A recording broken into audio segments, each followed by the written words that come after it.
Hi, എൻ്റെ പേര് doctor Sunraj, medical officer, Prana nature cure centre, Kollam. ഇന്ന് എല്ലാവർക്കും അറിയുന്ന ഒരു ടോപ്പിക്കിനെ പറ്റിയിട്ടാണ് പറയുന്നത്, യൂറിക് ആസിഡ്. എന്താണ് ശരിക്കും യൂറിക് ആസിഡ്?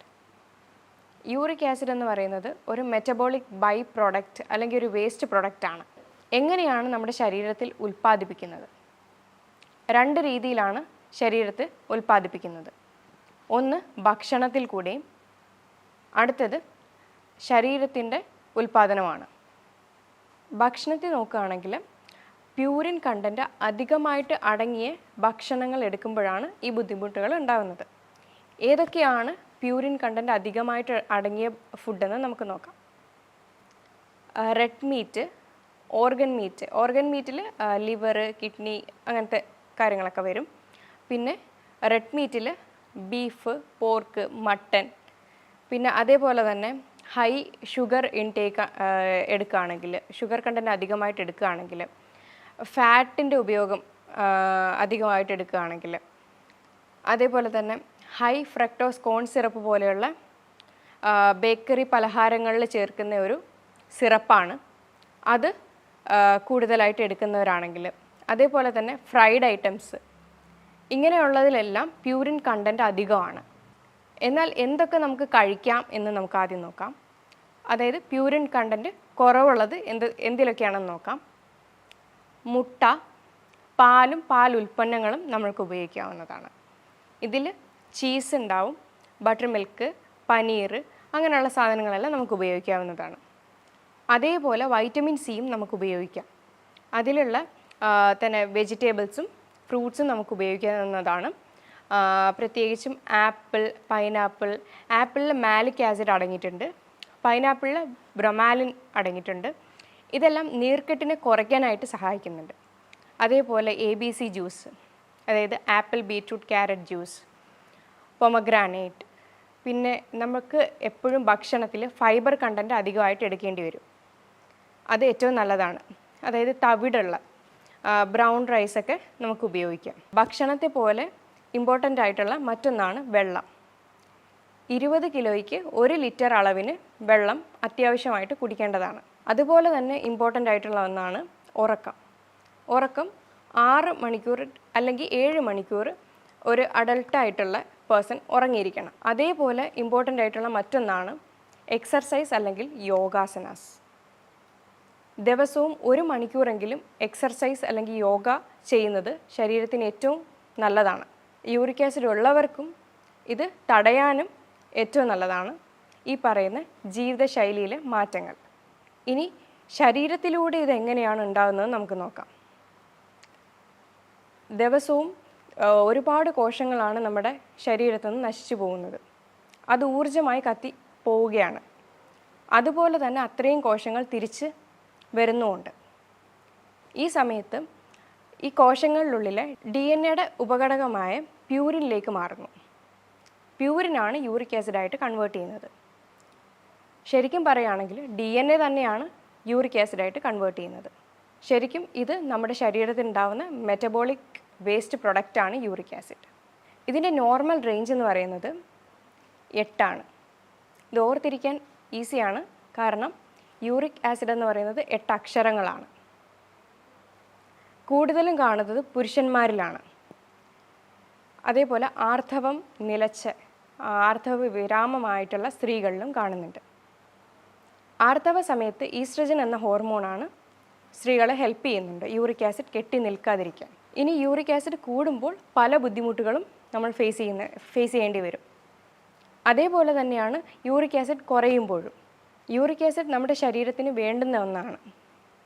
അത് നോർമൽ ലെവലിലാണെങ്കിൽ നമ്മൾക്ക് ഒരു ബുദ്ധിമുട്ടും ഉണ്ടാകത്തില്ല. ശരിക്കും ശരീരത്തിൻ്റെ ഒരു ആൻറ്റി ഓക്സിഡൻ്റ് ആയിട്ട് ഇത് ആക്ട് ചെയ്യുന്നു. അതായത് ശരീരത്തിൽ ഉണ്ടാകുന്ന ഓക്സിഡേറ്റീവ് സ്ട്രെസ്സിൽ ഫ്രീ റാഡിക്കൽസ് ഉണ്ടാകുന്നു, അതിനെ ഇത് നിർവീര്യമാക്കുന്നു. അതേപോലെ തന്നെയാണ് പ്രതിരോധശേഷി, അതിനും ഇത് സഹായിക്കുന്നു.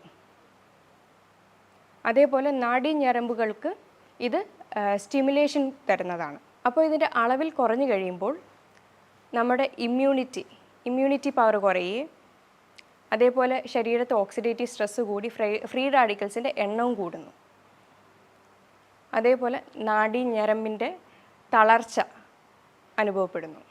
ഇനി ഇത് കൂടി നിൽക്കുന്ന സ്റ്റേജുകളിലാണ് നമ്മൾ ഗൗട്ട് പോലത്തെ കണ്ടീഷൻ കാണുന്നത്. യൂറിക് ആസിഡ് ബ്ലഡിൽ കൂടുമ്പോൾ ഇത് ക്രിസ്റ്റൽ ഷേപ്പായിട്ട് ഓരോ സന്ധികളിൽ പോയി അടിയും. അതിനെയാണ് ഹൈപ്പർ യൂറീസീമിയ, അതാണ് ഗൗട്ടിലേക്ക് തിരിയുന്നത്. ഇത് ഒരു തരത്തിലുള്ള വാദമാണ്. അതായത് ഇൻഫ്ലമേറ്ററി ആർത്രൈറ്റിസിലെ ഗൗട്ടി ആർത്രൈറ്റിസ് എന്ന കണ്ടീഷനിലേക്കാണ് ഇത് വഴിതിരിക്കുന്നത്. ഇത് നമ്മളുടെ ജോയിൻസിനെ മാത്രമല്ല അഫക്റ്റ് ചെയ്യുന്നത്, രക്തക്കുഴലുകളിലും ഇത് അഫക്റ്റ് ചെയ്യുന്നുണ്ട്. ഇത് ബ്ലോക്ക് ആക്കുകയാണ് ചെയ്യുന്നത്. അതുകൊണ്ട് പല ബുദ്ധിമുട്ടുകളും നമ്മുടെ ശരീരത്തുണ്ടാവും. അതിൽ ഒന്നാണ് ഹൃദ്രോഗം, ഹൃദയ സംബന്ധമായിട്ടുള്ള പ്രശ്നങ്ങൾ. ഹൃദയത്തിൻ്റെ വാൽവിലേക്കാണ് ഇത് പോകുന്നെങ്കിൽ അത് അവിടെ അടഞ്ഞിട്ട് നമുക്ക് ഹാർട്ട് അറ്റാക്ക് അങ്ങനത്തെ പ്രശ്നങ്ങളൊക്കെ ഉണ്ടാക്കാം. ഇതിന് വേറെ ബ്രെയിൻ അങ്ങനത്തെ രീതിയിലുള്ള രക്തക്കുഴലിലേക്കാണ് പോകുന്നതെങ്കിൽ അവിടെ സ്ട്രോക്ക് ഉണ്ടാക്കാം. ഇത് കിഡ്നിയുടെ വശത്തേക്കാണ് പോകുന്നതെങ്കിൽ അവിടെ കിഡ്നി സ്റ്റോൺ, അല്ലെങ്കിൽ കിഡ്നിയുടെ അരിപ്പകളുടെ എണ്ണം, GFR റേറ്റ് കുറയാം, നെഫ്രൈറ്റിസ് പോലുള്ള കണ്ടീഷൻസ് ഇതുണ്ടാക്കാം. പിന്നെ മറ്റു പല മെറ്റബോളിക് ഡിസോർഡേഴ്സിൻ്റെ കൂടെയും ഈ യൂറിക് ആസിഡ് കണ്ടുവരുന്നുണ്ട്. ലൈക്ക് ഡയബറ്റിക്കിൻ്റെ, ഹൈപ്പർ ടെൻഷൻ, കൊളസ്ട്രോൾ, ഇതിൻ്റെ കൂടെയൊക്കെ യൂറിക് ആസിഡ് കണ്ടുവരുന്നുണ്ട്. ഇനി നമുക്ക് കുറച്ച് ഹോം റെമഡീസ് നോക്കാം. പക്ഷേ ഇത് നിങ്ങളുടെ ശരീരാവസ്ഥയ്ക്ക് സ്യൂട്ടാവുകയോ ഇല്ലയോ എന്നുള്ളത് നിങ്ങളൊരു എക്സ്പേർട്ടായ ഡോക്ടറിനെ കൺസൾട്ട് ചെയ്തതിന് ശേഷം മാത്രം ഉപയോഗിക്കുക. ആദ്യത്തേത് ആഫ്രിക്കൻ മല്ലി ഇല പോലെ തന്നെ ഇരിക്കും. അത് നമ്മൾക്ക് ഡെയിലിയും തിളപ്പിച്ച് അതിൻ്റെ വെള്ളം കുടിക്കാവുന്നതാണ്. അതുപോലെ തന്നെയുള്ളതാണ് ആപ്പിൾ സിഡർ വിനെഗർ.